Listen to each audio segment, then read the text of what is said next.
Крикот е фактички поради изгорените знамиња, државни знамиња на држава од која што постојано извикуваат сите дека не ја сакаат, ги угнетува, не е нивна државата, има апартхајд, го пали знамето, значи не ти било до знамето, има некоја друга, како да кажам, и емоција и восклик кој што те има инспирирано ти да излезеш и да почнеш да палиш и туѓо знаме и така натаму.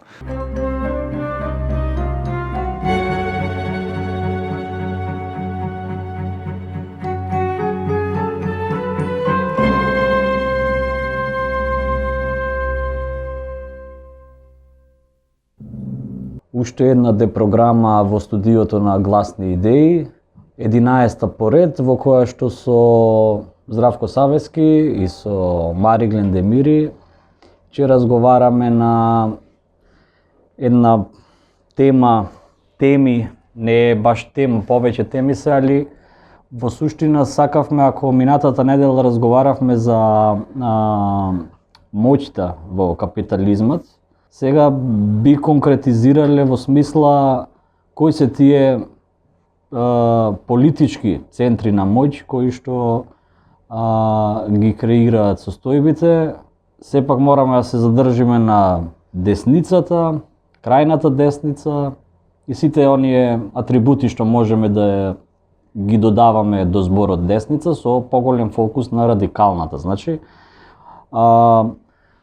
од последните години, али ја би рекол, еве последнава година некако Европа се вознемири со резултатите на овие изборите за Европскиот парламент.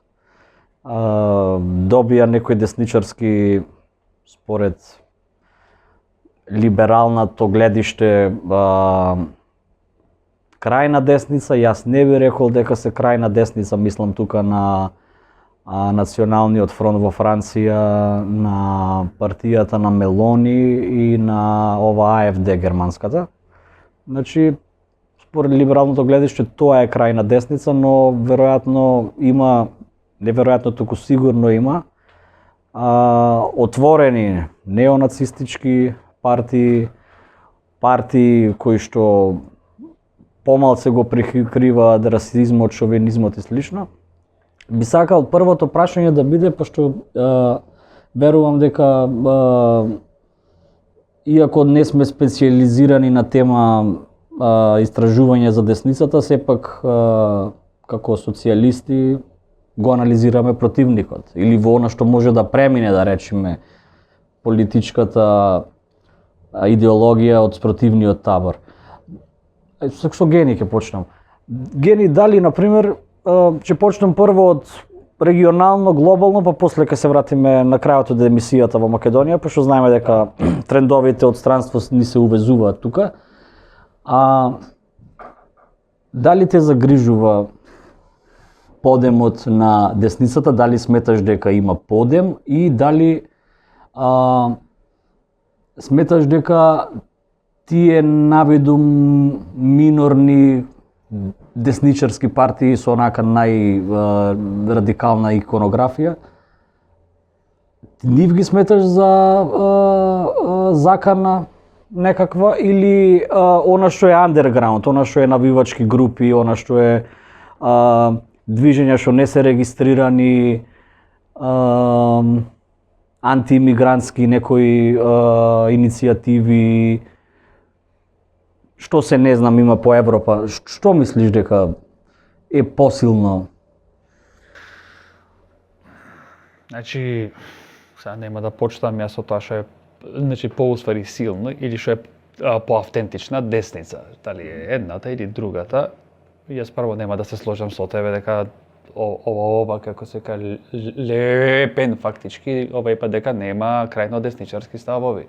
А ако ги разгледаш ставовите на фактички Лепен, ќе видиш дека е фашизам во суштина татко и неизин беше еден од, како да кажам, основачите на таа фашистичка партија таму во Франција.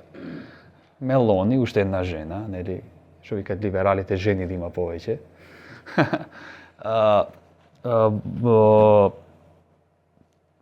каде отворено реферираше на фашистичкото минато нејзино и на своите блиски во однос на овој како да кажам партијата која што била барем во тој период, значи меѓу двете советски војни на овој како да кажам власт.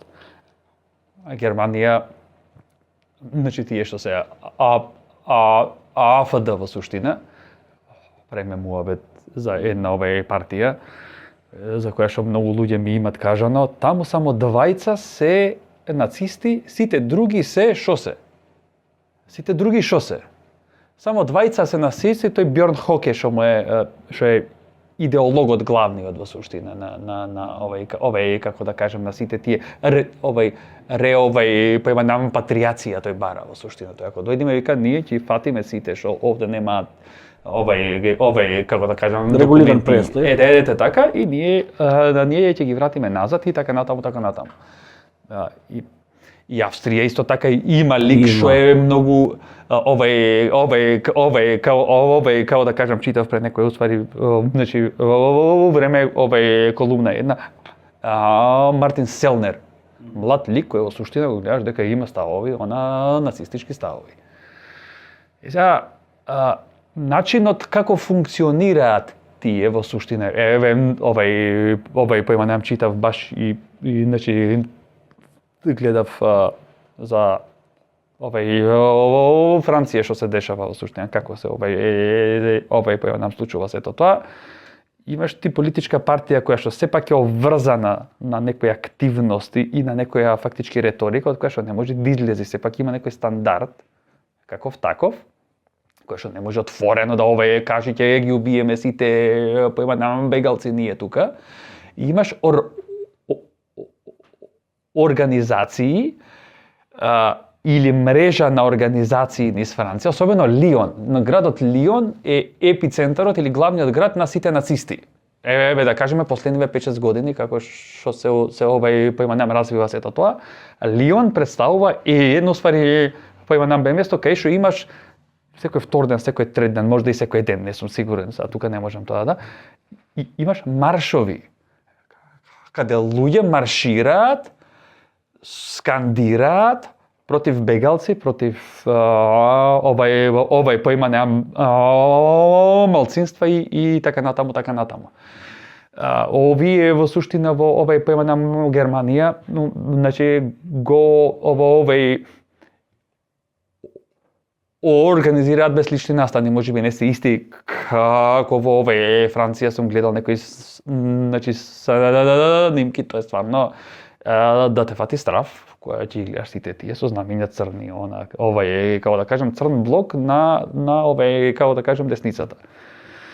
Сега дали е крајна десница, мислам дека е крајна десница, а крајната десница барем некои што ги имам читано како да кажам од фактички како да кажаме па теорија во суштина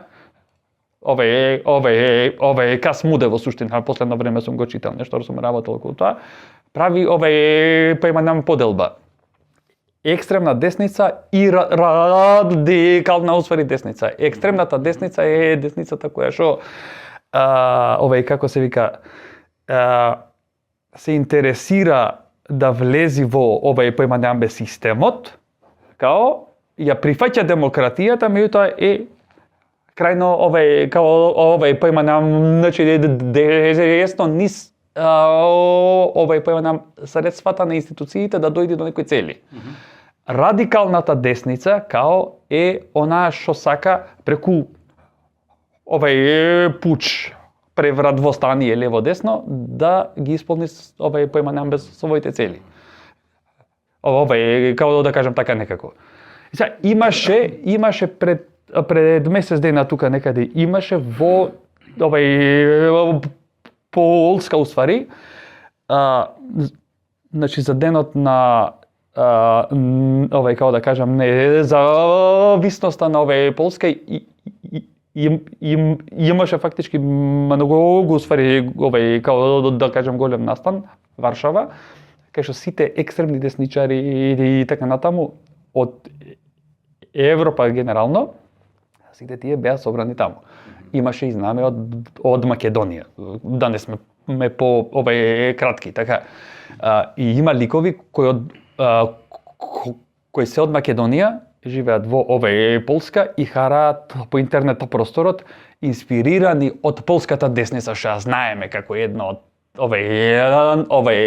како да кажам на екстремните и така натаму, кои се инспирирани и кои што иконографијата ја копираат врз база на таа. Тоа е тоа. Сега јас како да кажам, ќе го дам на Здравко, па ќе имам уште, ама да не се Истото прашање, Здравко. Да речеме, ние на левицата имаме проблем со доста застарени поими кои не соодветствуваат на реалноста, но ние си ги тераме. И да речеме, често дефиницијата на фашизам, за некој да биде фашист, би испаднало дека треба да го велича фирерот, треба да мрази евреи и сега, ако не го велича фирерот, барем јавно, и ако не мрази евреи, тогаш тој не е фашист. И сега, за разлика од левицата, десницата доста покажа поголема способност за прилагодување на современите услови. И сега, тие сметаат дека нацијата е загрозена од некое страно тело. Во тоа време, во 30-тите години, во Германија биле евреите, но сега не се евреите, туку се некоја друга група. Се арапите, муслиманите, црнците. И сега, дали е то фашизам или не? Бидејќи нема величење на Хитлер и омраза кон евреите, тогаш можеме да речеме дека нема фашизам. И сега, од оваа гледна точка на оваа дефиниција, да, во пораст е радикалниот неонацизам, да го речеме, и тој, значи, но ние имаме далеку посериозен проблем. Например, ете да земиме, значи, зависно од дефиницијата, во Македонија имаме или голем проблем со фашизам, или релативно мал. Значи, зависно од дефиницијата. Ако зборуваме за луѓе кои го величат фирерот, ги има, ама тие не се голем број. Додека луѓе кои се радикално националистички настроени, полни со омраза кон некој друг што зборува на различен јазик или има различна вера, таквите луѓе и кои се подготвени, кои сметаат дека ова не е нивна земја, дека тие треба да бидат надвор од тука, кај сакат нека одат, само да не бидат тука, тогаш ние веќе имаме сериозен проблем со радикален национализам и фашизам. И тука често и либералите ја заташкуваат работата доста, например, ете Кас Муде, можеби е извикан теоретичар, но да речеме во таа насока, според неговата дефиниција, кај што прави разлика помеѓу радикална и екстремна десница врз основа на методите, тоа ќе испадне дека и Фирерот на времето, бидејќи учествувал на избори, и во тој момент, чисто прагматски, не кажувал на сите страни ние ќе укиниме демократијата, ќе испадне дека според неговата дефиниција и тој бил радикална десница, а не екстремна десница. Така што разликата треба да биде на вредностите кои се промовираат. И многу често таа разлика помеѓу радикална и екстремна десница е многу контрапродуктивно во крајна линија. Има во крајна линија умерена и екстремна десница. И тоа во голема мера е до целите кои сакат да ги направат, значи дали зборуваме за некој си умерен национализам или екстремен национализам кој оди на етничко чистење, на протерување на бегалците, имигрантите и слични работи. Например, во тој контекст многу е важно како ќе го мислиме Доналд Трамп. Дали Доналд Трамп е само конзервативец, дали е радикален десничар или дали е фашист. И сега многу различно е као ние ќе се поставиме кон Доналд Трамп ако го мислиме конзервативец, ако го мислиме радикален десничар, го мислиме фашизам. Така што дефинициите се многу клучни и ќе се согласам со тебе. Фашизмот е во невиден подем во Европа. Не оние класични фашисти што се величачи на Фирерот, ама фашизмот, неофашизмот, променет објект на омраза, но иста омраза, толку е расширено што може да зборуваме за повторување на 30-тите. Значи не е само тоа, пошто како се вика тука, значи сме пат тоа што мене значи најмногу ме фактички загрижува, пошто тоа ти уствари беше главното прашање, затоа сакав малку пинг-понг за да видиме. Да, многу слојна е темава, да. Дека луѓе и тоа и по левичарски кругови што ги познавам, не препознаваат фашистички карактеристики кај некои од овие политички партии. И како да кажам, ниво своето однесување, што многу често знаеме да сме ние, како да кажам, луѓето, значи да немаме обзир за тоа што правиме и како да кажам, на кој начин се однесуваме ние кон некои други, послаби особено и така натаму. Покажуваме мускули. Начинот на кој ние ги гледаме сите тие поимам елементи во суштина и односите, многу често као не ме интересира.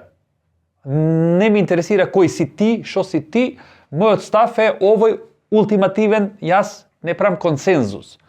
И ако правиме муабет последниве 10 години се појавува ова, како да кажам, крајна усвари десница негде ја имало постојано Франција во суштина на овој сега добива масовна електорална поддршка. Значи, тоа е малце разлика. Кога ќе се сетам јас, што е многу важна работа, зошто сакам да спомнам ова. Значи, претпоставувам имаше како да кажам, некој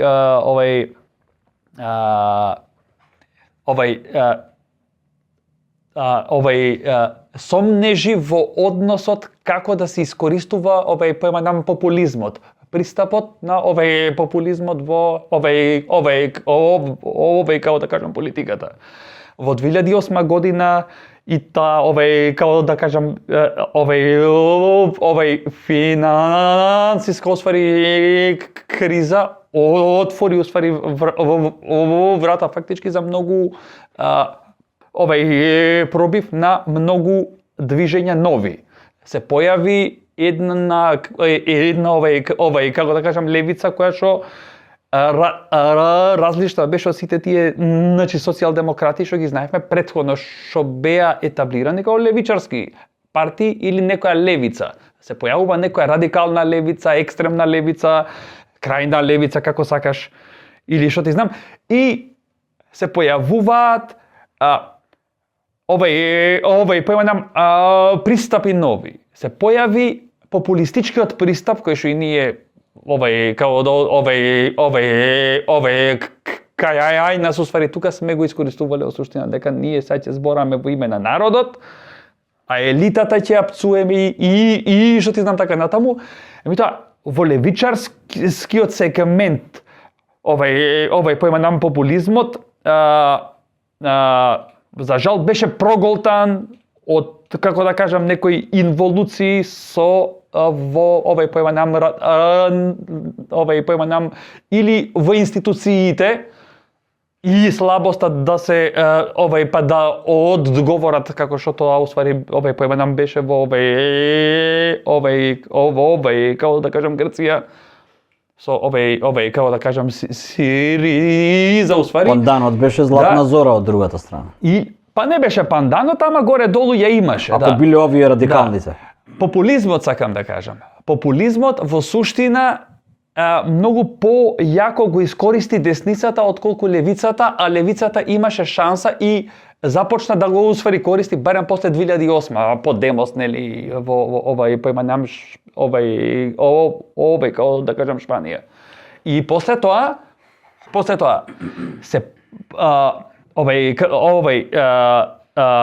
фактички десницата почнува да го има истиот пристап, дека тие се таму елита, нацијата ја поставува на централен пиедестал фактички самата нација. И нацијата отисваќа дека не е само ние народот, туку кој ние народот? Ние македонците, ние албанците, да кажеме, ние бугарите и така натаму, и ние треба да се бориме сите против. И на тој начин успева, сметам, ја отвори вратата за да се прошират некои идеи. Втор момент се социјалните мрежи за кои што ќе заборам после тоа, ама имаше ти уствари нешто да кажеш и тоа. И моментот, извини.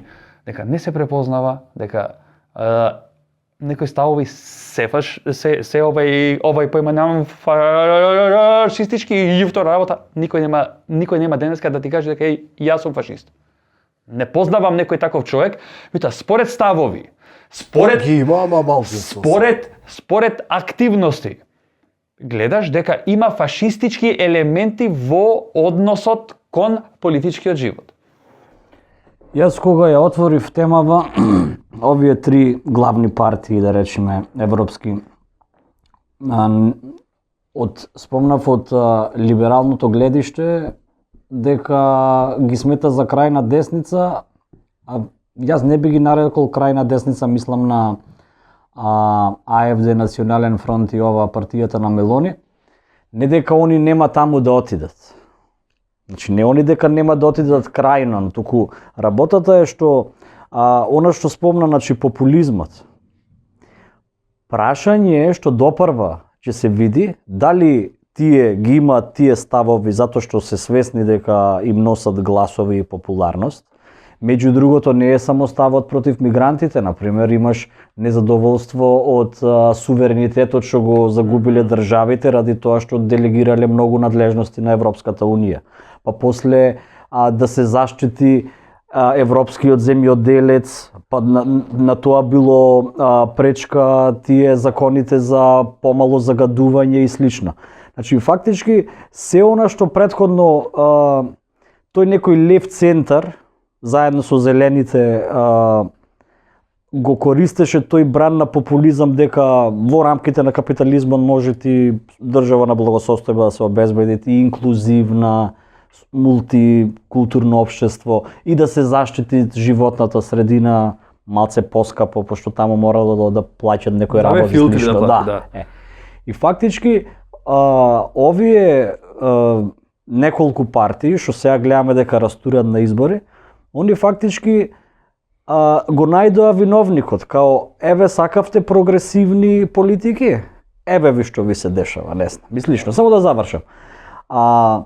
Поентата ми е дека, например, ако и убаво што го спомна периодот со Грција, со Сириза, значи тоа што например сега нема некоја златна зора, што е со символите и слично истакната, нормално дека не значи дека например дека ја нема во општеството. Точно, да. Значи под превезот на патриотизам, Америка First и такви на некој начин пароли, нормално дека се препознава она што во историјата например сме го гледале дека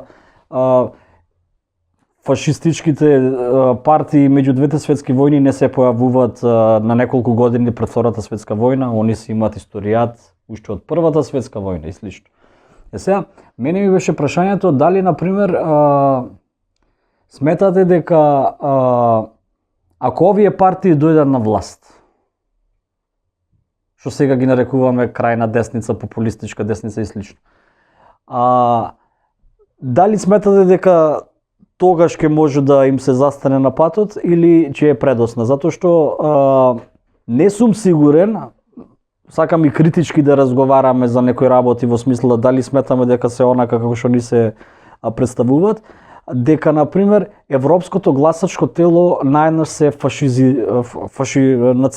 фашизирало, како да го потребам кој тој. Значи, ако се овие прото-фашистички, зашто 20%, 30% има гласачи вредности, како тоа Европа се фашизира, ама гледајте са историски гледано, например, Германија, не било која земја, Германија падна под фашизмот. Не некој вон избори ја освоил власта, туку германскиот народ со цела негова култура одбра фашист Хитлер да ги владее. Така што кога зборуваме за фашизација на денешна Европа, за војната на пример во Украина, извини што те прекинувам, значи владеачката партија во Германија сега да продолжи војната.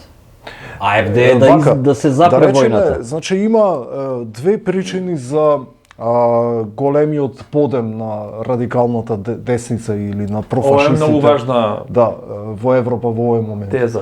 Има една релативно дневно политичка, тоа е украинската војна.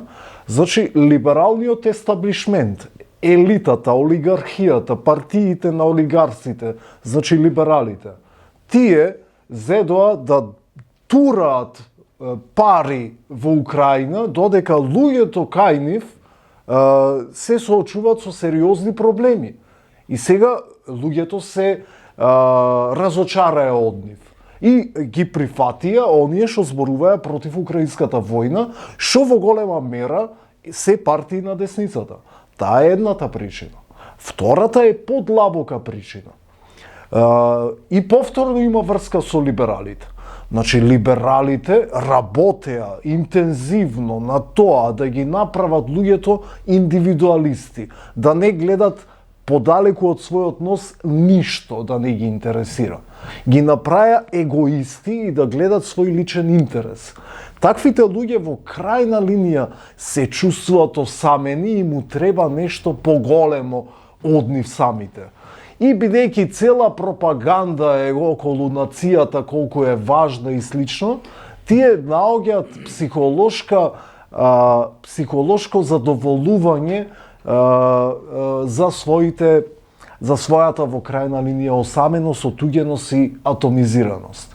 Така што самите либерали го создадоа проблемот и тоа е подлабокиот проблем и тука ние кога човек се мисли себе си не како човек или како било што друго осем како припадник на еден народ, ние веќе имаме проблем. Мене ми беше прашањето дали можеме десницата општо радикална, крајна, да ја гледаме како една хомогена група, затоа што, например, во која насока ми е прашањето? Например, кажувајќи дека конкретно овие 3-4 партии се протофашистички, фашистички, дека се, нели, црната реакција, дали со тоа ги амнестираме овие партии од десниот центар, така наречен, што исто така многу се жедни за водење војни, значи за секторот воениот, индустрискиот комплекс да напредува, они се испаѓаат добри десничари, затоа што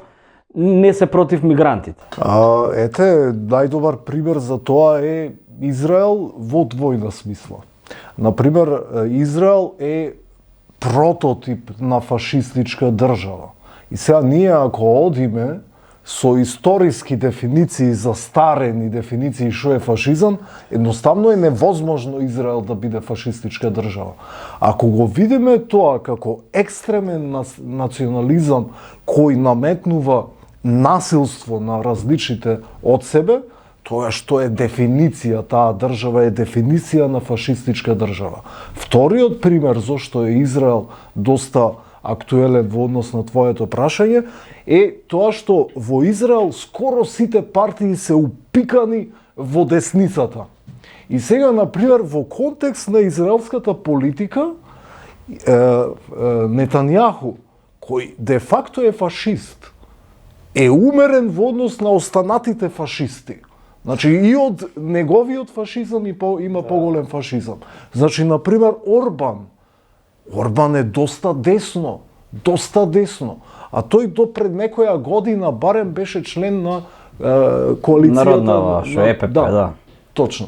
Така што имаме доста партии кои имат заминато доста во десно во европско ниво и слично. И сега ако вие гледате, ако некој има подесно, значи овие мора да се ова десен центар, тоа е многу лош начин на гледање на работите. Може, како и во Израел, скоро сите партии, значи да речеме 10. И сега од 10 партии 8 се во десница, една е во центар и една е во левица. Толку. Така изгледа политичкиот спектар, а не сите биле во центарот, па една имало во десница, една во левица. Мене ми беше прашањето тоа, дали на пример не сметате дека на пример дефинирањето на за каков вид на десница е врзан за еден или два моменти, на пример. Сигурно е врзан за попрашањето на антиимигрантските политики, како значи се дефинира што е умерена, што е крајна радикална десница. И друго прашање би било, не ми текнува поштрамо, на пример за водење војна актуелна, продолжување на војната во Израел, во Палестина, во Украина и слично. Тука немаме поделба што е крајна, што не е крајна десница. Например, таму имаш, не знам, отворени фашистички формации воени што војуват во Украина и сега ваму имаш партии од ЕПП што дотураат таму оружје. И сега тие партии не се фашистички. Така? Така. А фашистичка е таа што вика ај збаталете ја таа војна. Имаме тука трошоци. Добро, тие се некои парадокси што се појавуваат историски, општествени, политички и што ти знам така натаму. Меѓутоа, од овај пат тоа што јас го знам, фашистите или тие што се новата крајна уствари десница, пошто што јас имам правено некои истражувања предходните овај појма години сум ги гледал подкастите на нашите десничари тука, крајни појма десничари во суштина. Сега има друга овај клапа што се овај појма појавува. Всушност, поддршката оди кај младите крајни десничари што ги викаат или фашисти, јас овај појма сакам да ги наречам, оди на сметка на Украина. Има консензус и за албанските фашисти, што пред некој ден бе ги открив јас по овај како да кажам социјалната сфера, овај мрежи уствари, и за македонската, и за хрватската исто така. Во суштина сите тие се со отворена поддршка за Украина. И не само тоа, отворена поддршка за НАТО. Во суштина, она што го краси фашизмот, by the way, она е военото искуство.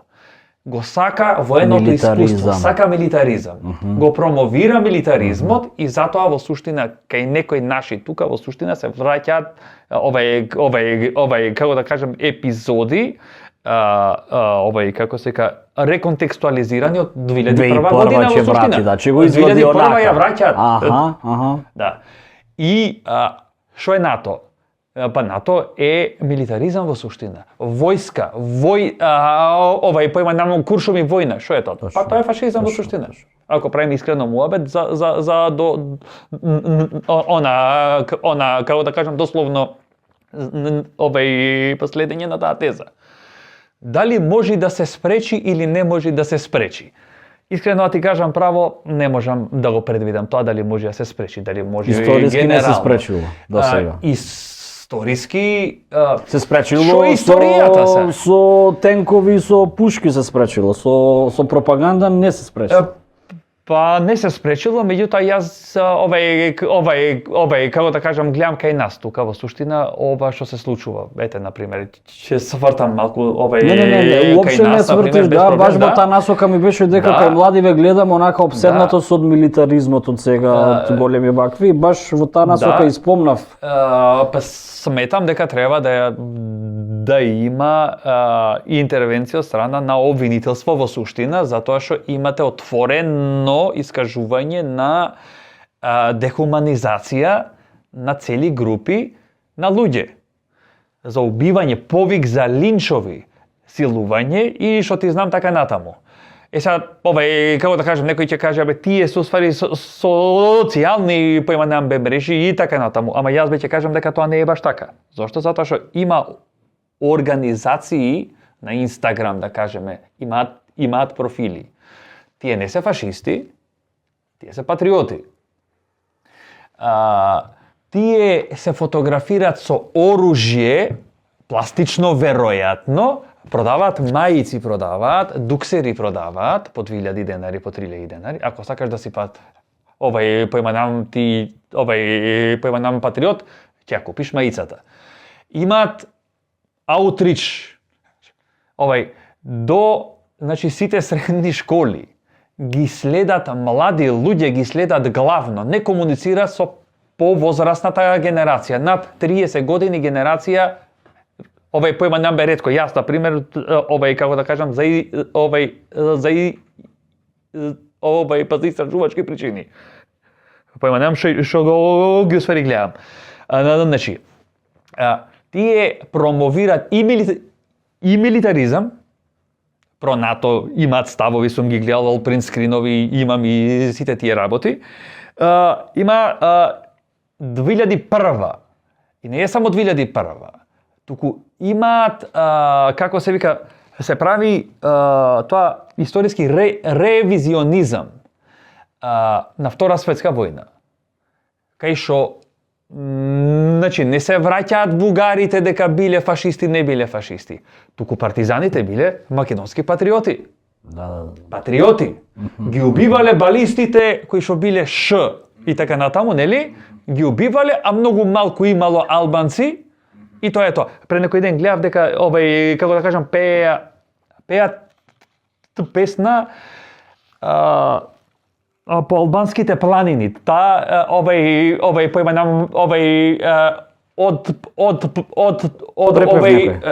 Од партизанска гледна точка е таа, кај што се спомнува поиманам партизан.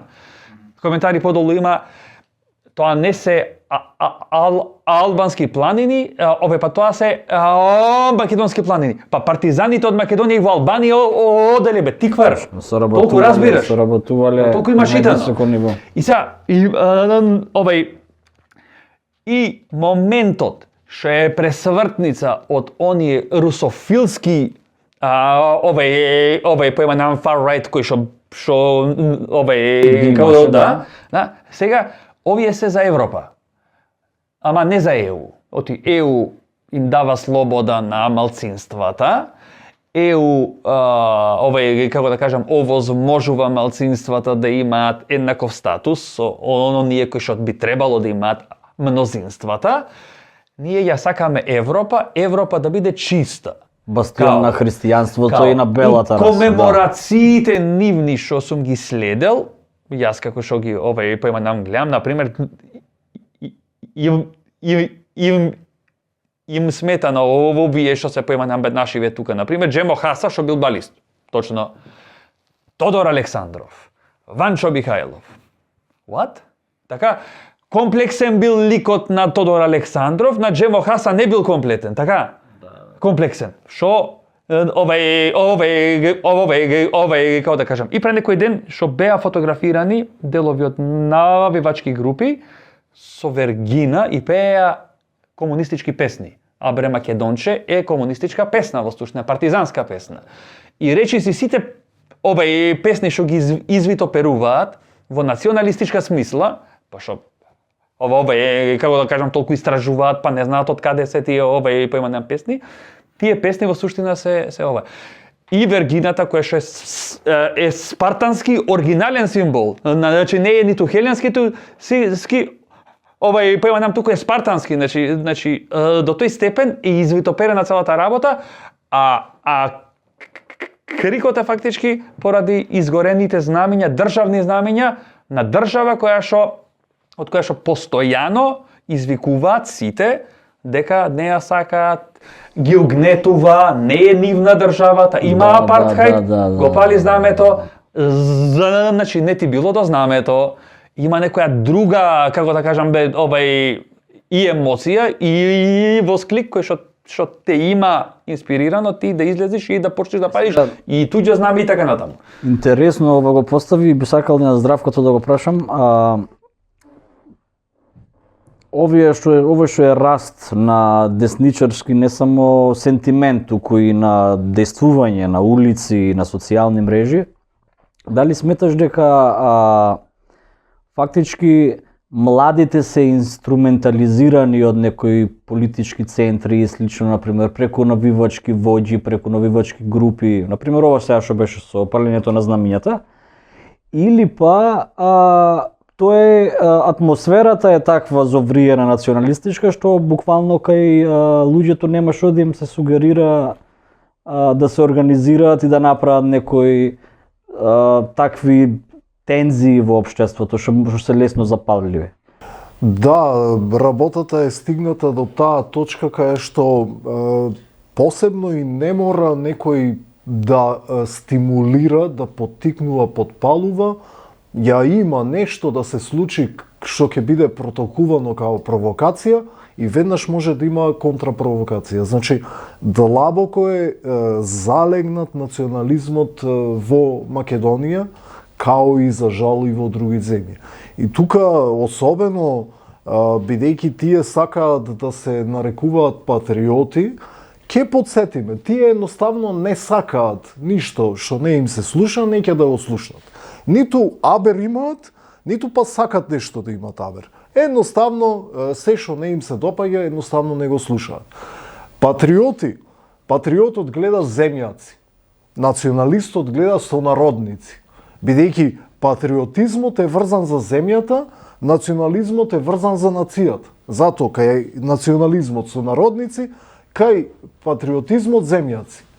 На македонците во Македонија, земјаци им се албанците кои живеат тука. Значи, тие им се во нивната ин група. Од Крушевски манифест. Точно, Крушевски, да. Точно и Крушевскиот манифест не вика драги сонародници, туку драги земјаци, им се обраќа со земјаци на албанците, турците и останатите. Значи, додека кај националистите, ова албанците во Македонија им се надвор од групата, не им се сонародници. Така што ако си патриот, тогаш треба да и почитуваш албанците кои живеат во Македонија. И обратно за албанците, истото да не го повторуваме. Но тие сакаат да се кажуваат патриоти, а де факто се фашисти. Па не може тоа така. Значи, ако сакаш гасни комори, значи фашизмот не е гасни комори за ти че речат си предавник. Извини. Фашизам не е гасни комори за евреите, туку гасни комори за било која група. Ако сметаш дека треба, тогаш ти си фино лепо фашист. И треба да се кажеш дека си фашист и треба да бидеш осуден како фашист. Очигледно тоа што изминативе 70 години нели фашизмот е, како се вика, она со право оцрнет и дури во политичкава дискусија се користи кога сакаш да го нападнеш другиот и ќе го наречеш така лесно фашист. Мене ме загрижува од друга страна тоа што толку лесно се лепи таа етикета кој е фашист. Тука во што е опасноста? Тука е опасноста да не ги видиме фактички тенденциите. Ја, например, чувствувам дека во последниве 10 години, ја почнав со Европа, ќе продолжам во таа насока, мислам дека се она што се случуваше со мигрантската криза, со економската криза, со секоја друга криза во суштина. Младите ги обзеде национализмот, нема да речем фашизмот, национализмот, некако како да се враќаме ли на позициите пред Прва светска војна, како генерации и генерации не искусиле хорор на војна и сега мислат дека со тие возвишени патриотски чувства дека ќе сега некој неправди од пред децении ќе ги реши. Значи тоа сакав да ти кажам. Овие што го имаја запалено македонското знаме албанците, претпоставувам дека се албанци, сигурно се ете. Да.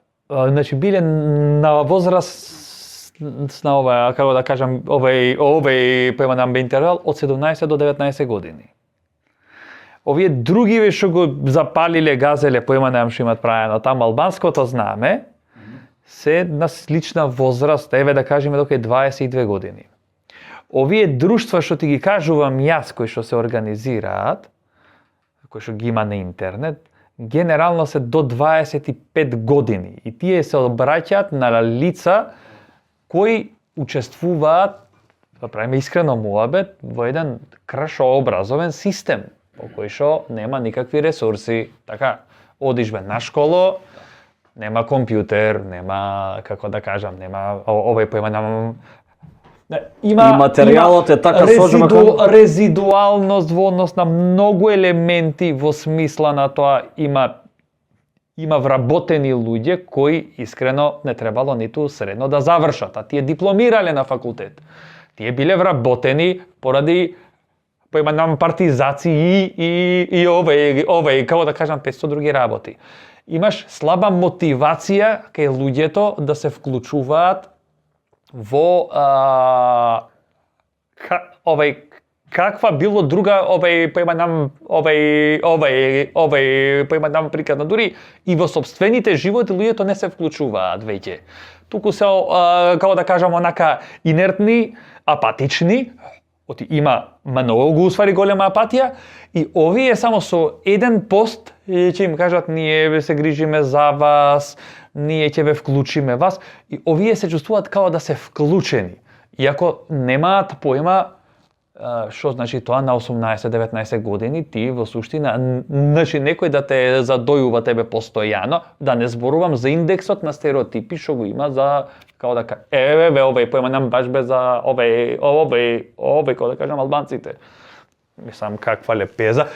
Па за тоа стварно треба да си многу инвентивен за да го правиш ти цело време да го правиш тоа. Значи не правиш друго ништо, седнуваш и стереотипи бараш како да ги зафркниш во која било овој, како да кажам, фактички поемам дебата и комуникација некој албанец. И моментот пошто преска го ова, значи на кој начин функционираат, како што кажа ти, некои друштва што се од кај нас од Македонија, на ова, имаат како да кажам, собираат пари. И парите ги донираат или кај ветерани, инвалиди од војната во 2001 година, па ќе се фотографираат, а нивни лица никаде немате вие, само и имате тие што се, како се тие, оствари, емоджи или поемам жолтите, као, или по спортски клубови. По некои спортски клубови сум ги гледал каде финансираат овој да. А спортските клубови се магнет за навивачи. Навивачите во суштина што не сакаат со многу интелектуално да се занимаваат и социјални мрежи, одат по спортските настани и навиваат. Навивањето знаеме какво е. Фала Богу, има одлука сега, например, од ДМВР во суштина, за да нема како сега, публика на спорт, на имаше проблеми, да. Пошто стварно са, значи, дечки, не можеме да ве гледаме вас сега, едните викат Исус Педер, другите Мухамед, не знам што. Мислам, стварно, дај намалете, стварно, земете некоја друга работа, во успари, како да кажам, вашите мизерни животи, нешто направите, нешто поубаво да ви изгледа животот, стварно само смрт гледате пред вас. И сакам да кажам дека овој дел, и се занимаваат тие со, као ако државата не им помага на некои македонци, тука сме ние, како да кажам, ќе им правиме куќата, ќе им ја репарираме, поимаме ВЦ-ата и на тој начин стекнуваат некои приврзаници. Сега, тие поимаме, значи, па не организирале поимаме протест фактички, Ама стадионите им се тука. Ама стадионите тука. Секоја недела 100, 200, 300 души, млади, 15-16. Немаат политичка партија, не знаеме колку приврзаници, меѓутоа тие креираат еден дух во општеството, тој дух кој што одржува некои капиталисти, некои политички партии, некои, како да кажам, статус квото во суштина го одржува, ама тензично. Статус квото. Дали пак ја некако имам желба да мерам од преска, значи ако дали можеме да речеме дека на пример ова што е електорална десница по Европа, па и во Македонија има значи гласање на избори кај што имаме партии со такви ставови. Дали сметате дека овие млади сега што ги спомнавме на 15-16 години како ќе растат? Ќе одат кон овие партии политички да се ангажираат или нешто трето ќе се развие? Мислам, веќе во Македонија има партии кои се доста десно. За жал, една партија која се нарекува Левица е доста десно. И веројатно голем дел од гласовите име се од млади луѓе кои чувствувале национални фрустрации. И за жал, ова не е проблем само на Македонија, туку е на европско ниво и пак е проблем создаден од либералите. Значи ги направија или од капитализмот? Во крајна линија. Либерализмот е идеологија на капитализмот. Значи, сакаш као капиталистички центар на моќ и као преку либералната идеологија да го атомизираш општеството, да ги направиш луѓето изолирани едни од други, бидејќи тогаш најлесно е да ги експлоатираш. Секој оној што има желба за некој колективен идентитет и викаш натија нацијата тебе. Точно. За тебе нацијата. Тука имаш структури. Гласата нема структури. Како е отворањето кон десницата да го забележа? Значи, ги прават луѓето да бидат атомизирани, осамени и безсмислени ме животот, и одеднаш тука има десничарски центри, националистички, фашистички, зад кои стои капитал, да речеме сега власта во Америка, новата што ќе дојде, убедливо најбогатата власт во историјата на човештвото ќе биде. Значи, центри на мој кои имат пари и им дават: етеа твојата група на припаѓање нацијата има нешто поголемо од тебе, и тој одеднаш неговиот живот добива смисла.